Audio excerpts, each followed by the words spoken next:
Hordoftoota keenya qophiin keenya wiixataa amma egalee bira ga'a. Qophii keenyaarraan gullisootti yoo xiqqaate namoonni 32 ajjeefamaniiru. Jiraattotaa fi dubbii himaa mootummaa naannoo Oromiyaa dubbisneerra. Ajjeechaa kanaan obboleessi koo tokko du'eera. Eessumni koo jaarsa ta'anii fi ilmi isaaniis maatii isaanii waliin du'aniiru. Ani kan ija kootiin arge reeffa 54 lakkaa'eera. Dargaggoonni tibba darbe Naqamteetti ajjeefaman eenyu? Jiraattotniif maatiin waan jedhan. Nama kiliittariin mana keessa ollitee taa'u qabuu danda'anii ajjeesuun sirriidha. Mootummaan naannoo Tigraay haala mootummaa federaalaa waliin jiru irratti ibsa baaseera. Humnaan jilbeeffachiisa jedhee socho'aa jira jedhu Dr. Dabratsiyoon. Odeessaalee gaggabaaboo biroos qabna. Hangalaanaa Balaay nu waliin tura. Godina Wallagga Lixaa aanaa Gullisootti namoonni nagaa lakkoofsi isaanii ibsamne haala sukkanneessaan hidhattootaan ajjeefamuu mootummaan naannoo Oromiyaa hime. Ajjeechaan kun loltoota ABO shaneetiin raawwatame ka jedhu mootummaan naannoo Oromiyaa lakkoofsa namoota miidhamanii ifatti kan hin ibsine waggaa ta'u namootni ijaan argineerraa jedhan garuu 60tu lubbuu dhabee jedhu. Eliyaas Mulugeetaa dabalee isinitti hima.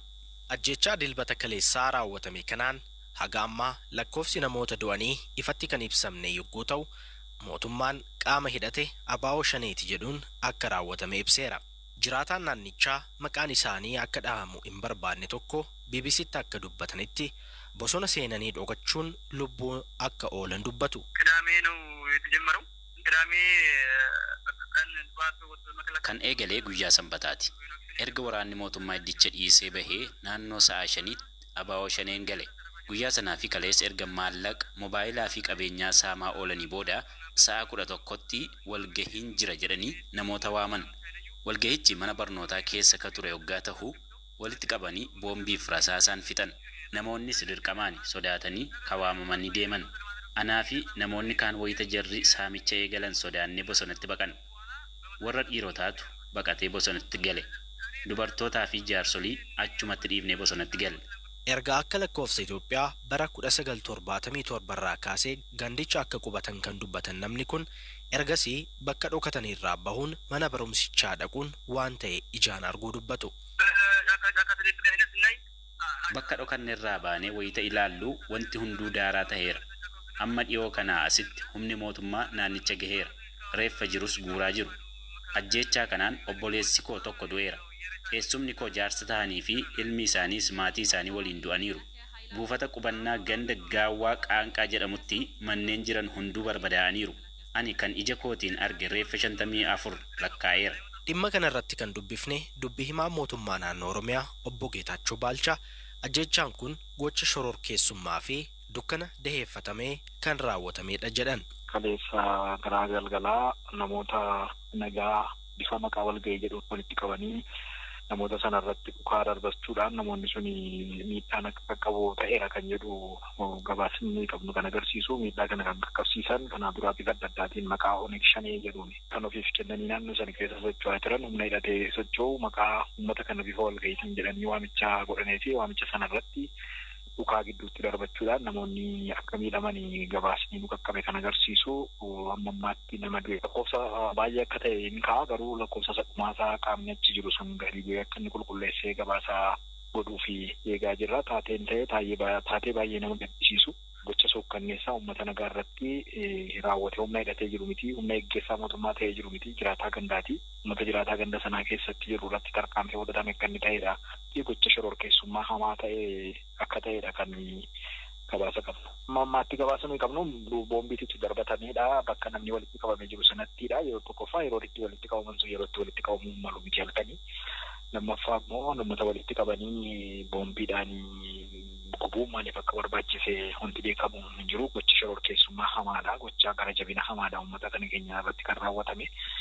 Gocha gara jabina kana bifa addaatiin kanaan duras naannoo Oromiyaa bakkee garaagaraatti nama jiraatti ibiddatti qabsiisuun jiraatti bishaanitti darbuun qabanii suukkanneessuun akkasii gochaan akkasii raawwatamaa ture kan raawwatamaa turanii. Maxxansa fuula Feesbuukii Biiroo Dhimmoota Kominikeeshinii naannoo Oromiyaa irratti dhiyeenya kana baheen ammoo ABO'n shanee murna TPLF'dhaan deeggaramu maqaa walgahiitiin uummata walitti qabuun bakka walitti qabamanitti fanjii dhoosuun badii guddaa qaqqabsiiseera jedha.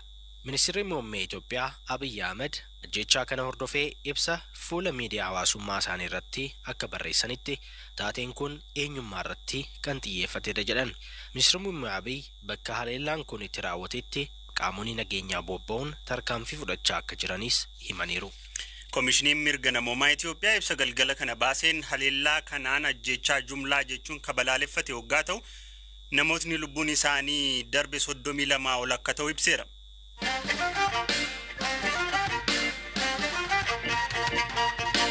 Mootummaa federaalaa waliin wal dhabdeef muddama keessa ka jiru mootummaan naannoo Tigraay ibsaarra baaseen mootummaan federaalaa naannicha irratti tarkaanfii humnaa fudhachuuf qophaa'aa jira jechuun himate.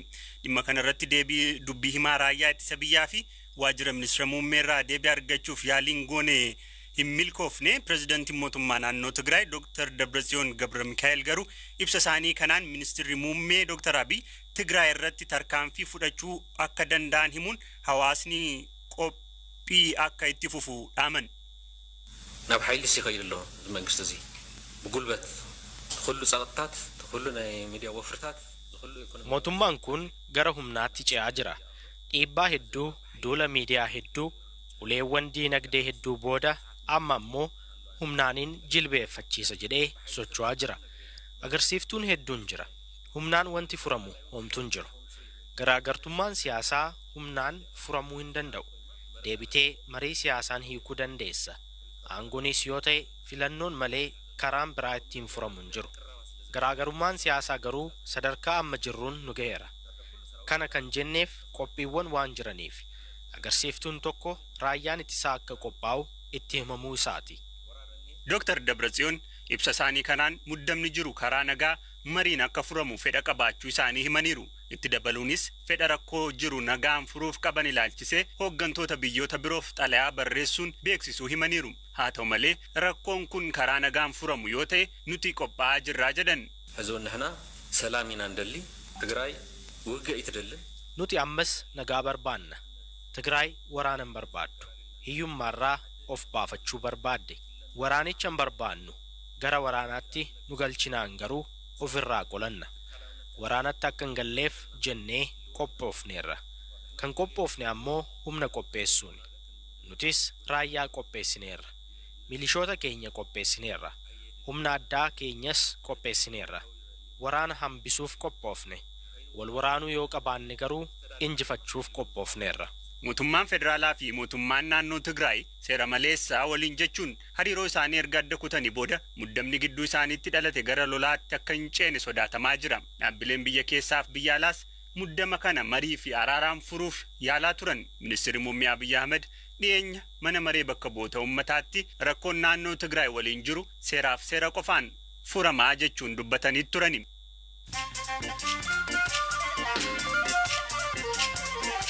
Gidduutti immoo odeessaalee gaggabaaboo muraasa obbo Lidatu Ayyaaloo hospitaala laandmaarkitti yaalii akka argatan manni murtii waliigalaa Oromiyaa ajaje. Ajaja mana murtichaa akka hordofe obbo Lidatuun guyyaa boruutti yaalii fayyaa akka argatan waa'illi isaanii obbo Adaana Taaddasa BBC'tti himaniiru. US gargaarsa maallaqaa harka qalleeyyii Uganda COVID-19 hubamaniif kennuuf turte haqxe. Dhaabbati USAID gargaarsa kana kan dhaabe sababa mootummaan Ugandaa dhaabbata miti mootummaa gargaarsa kana gaggeessu Give Directly jedhamu waan orkeefi jechuun embasiin US achi jiru ibseera. Daarektarri olaanaan dhaabbata fayyaa addunyaa Dr. Tedros Adhanom nama koronaa vaayirasii qabu waliin qunnamtii qabaachuun isaanii waan barameef adda of baasuu ibsanii jiru. Mallattoo dhukkubichaa akka hin qabne ibsuun guyyoota dhufaniif garuu akka qajeelfama dhaabbata fayyaa addunyaatti adda of baasanii akka turan Dr. Tedros fuula Twiiteraa isaanii gubbaatti maxxansaniiru.